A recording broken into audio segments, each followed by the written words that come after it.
There's been plenty of highs and lows for President Trump during his first year back in office. And here's a look at just some of the biggest stories that have dominated the headlines so far. January 20th, 2025, day one.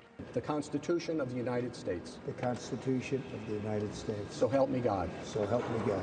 Congratulations, Mr. President.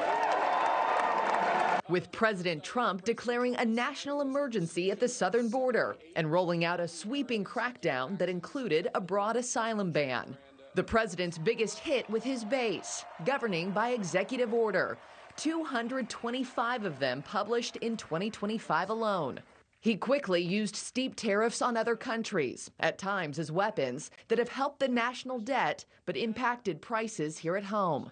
We're thinking in terms of 25% on Mexico and Canada because they're allowing vast numbers of people. Canada's a very bad abuser also. Vast numbers of people to come in and fentanyl to come in. Iran, the bully of the Middle East, must now make peace.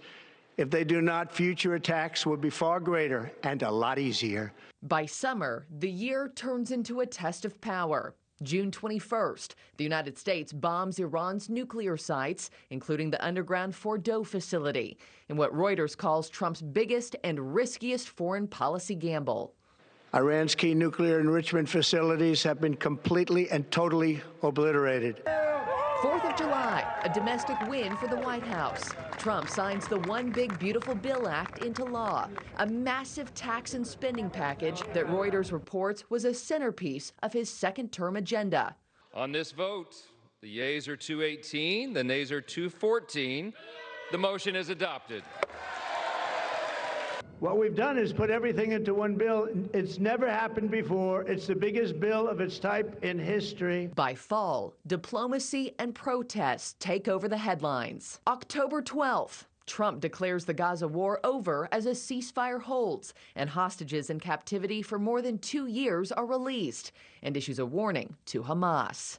If they don't disarm, as they agreed to do, they agreed to it, and then they'll be held to pay for them. 6 days later, October 18th, No Kings rallies sweep across thousands of locations, with violence spilling out in some cities, including downtown Los Angeles, where Trump orders in the National Guard.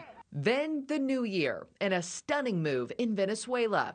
January 3rd, U.S. forces capture President Nicolas Maduro, and Trump says the U.S. will run that country. We're going to run the country until such time as we can do a safe, proper, and judicious transition. 4 days later, back at home, Minneapolis becomes a national flashpoint.